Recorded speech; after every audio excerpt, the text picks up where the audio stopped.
In an earlier video, I listed many of the taxonomic traits identifying humans as primates. In another video, I also explained why we're more specifically classified as a species of apes. But I deliberately omitted an intermediate stage between those two apparent levels because it's one that evokes so much resistance. It really requires a separate discussion just for that one grade alone.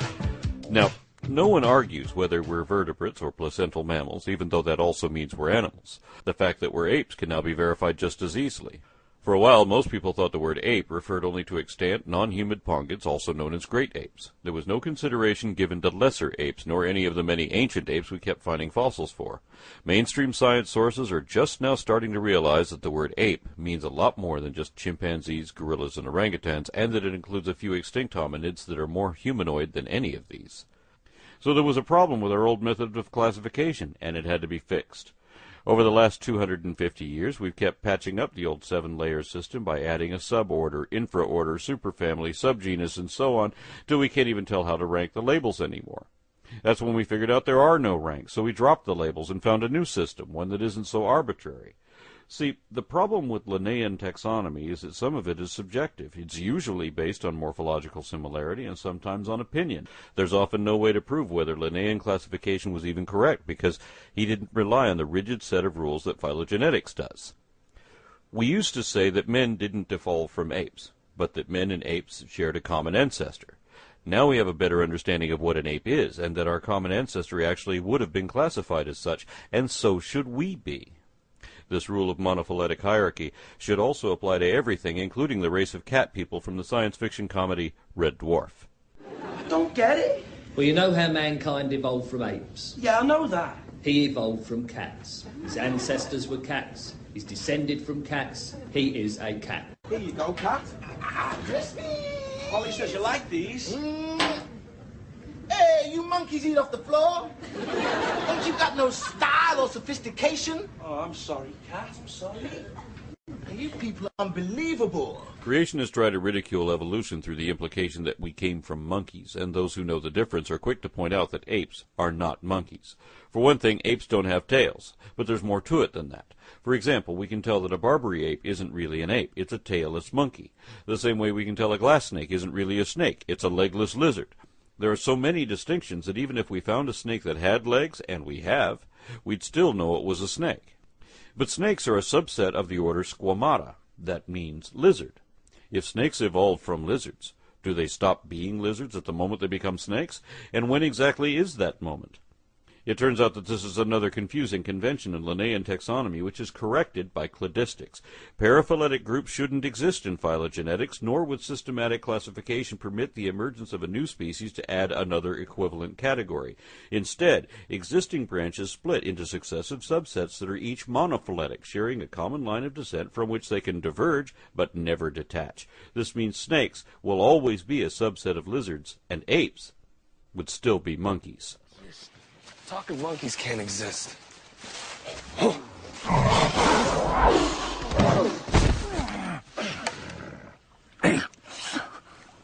Monkeys are further down the evolutionary ladder.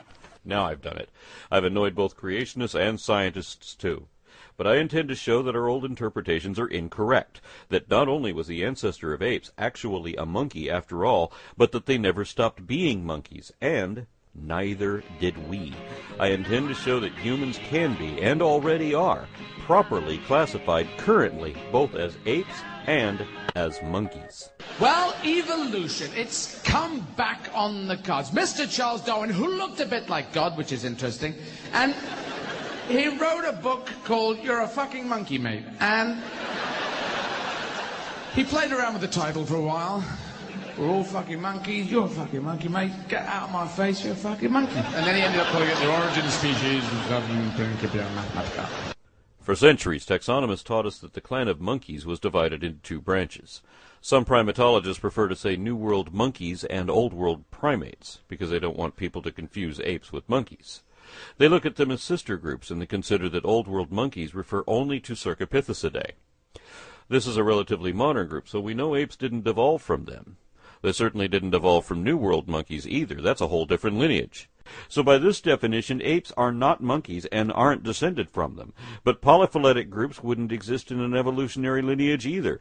Just as two Latin-based languages couldn't be independently derived from a non-Latin template, neither could separate sets of monkeys have come from a source that wasn't itself a monkey also. I think God designed us in his image, but I also think God is a monkey. Imagine you get to interview the Night Industries 2000 from the TV show Knight Rider, and you tell it you've never had a conversation with a car before. But Kit argues that he is not a car because he is smarter and generally better than any car, because mere cars can't talk like he can. Of course, you know that even a sentient automobile is still an automobile. So if you can't determine a rigid definition of exactly what that is, perhaps you could still prove the point if Kit will admit that being manufactured as a General Motors Pontiac Firebird Trans Am means it can only be a car. People deny their monkeyhood for the same reason, and that excuse can be refuted in the same way. Phenotypical taxonomy is character-based, an in-depth analysis of every morphological, developmental, genetic, or physiological trait.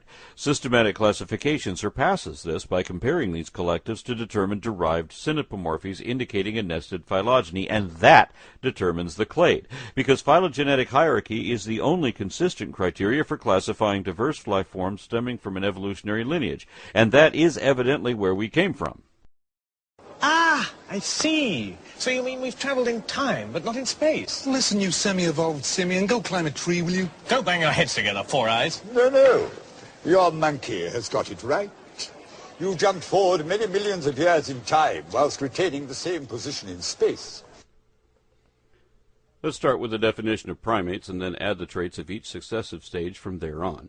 We begin with a pair of subsets and a transitional link between them, one that is almost a monkey. When referring to basal monkeys ancestral to ourselves, most scientists prefer to use the word anthropoid, one of two acceptable names for that clade, because regardless of phylogeny, scientists generally consider it incorrect or even offensive to refer to humans and other apes as monkeys. That's a colloquial term, not a scientific one, and it's paraphyletic, meaning all anthropoids except apes, just like apes used to mean all hominoids except humans. But saying all of them except for us is a Freudian admission that we already know we are one of them. Besides, the words anthropoid and hominoid both imply possession of human characteristics, so humans could hardly be excluded from either taxon. We're just beginning to realize this, and it takes time to accept unconventional or uncomfortable truths. If you go to the right school in North Carolina, you'll learn the new standard, one which admits that humans are monkeys in the literal sense. But in Texas, they'll still say that chimpanzees belong to the Pongo family, even though this was shown to be an error at least a decade ago. Polyphyletic omissions attempting to exclude basal simiforms to avoid embarrassing associations are unscientific and unacceptable, being reliant on subjective criteria. Common dictionary definitions are similarly inconsistent, incomplete, contradictory, and inapplicable.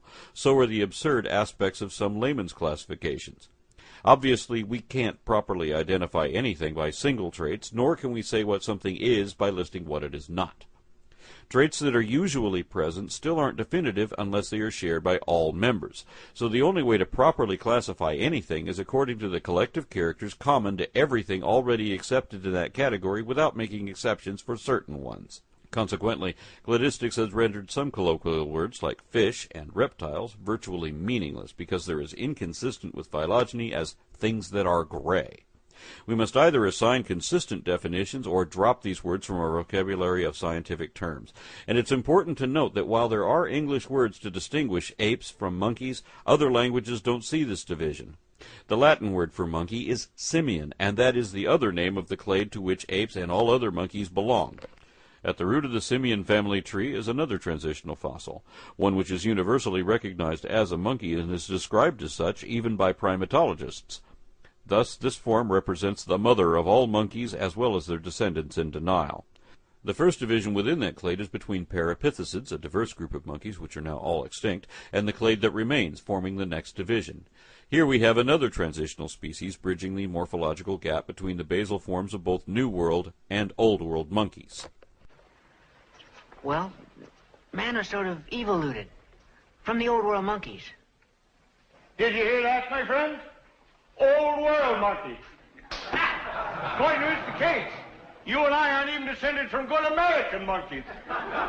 In some respects, New World monkeys are actually older and more primitive than Old World monkeys, and contrary to popular opinion, Old World monkeys aren't a sister clade to apes because they're not limited to cercopiths. The fossil record reveals yet another set of catarrhines that are not only definitely monkeys, but are basal to both Cercopithecidae and Hominoidea. Most cladograms omit or ignore groups that are otherwise entirely extinct and thus perpetuate an erroneous illusion, especially since these groups are where the most transitional species are to be found. In this case, Aegyptopithecus was an ape-like monkey believed to be ancestral to Proconsul, a monkey-like ape, and the forerunner of all Hominoidea. The implication is inescapable even when there is a concentrated effort to avoid using the word monkey in a context which includes apes, and that's especially odd since the general public commonly recognizes chimpanzees and even gorillas as monkeys. If they're not monkeys, then what's the difference between them? Especially since every ape, extant or extinct, including man himself, meet all the criteria of that clade. Regardless of the outraged objections often raised by this, it is a fact that whether classified by features or phylogeny, humans and other apes are uneschewably monkeys, both by definition and derivation. You're a fucking monkey, mate.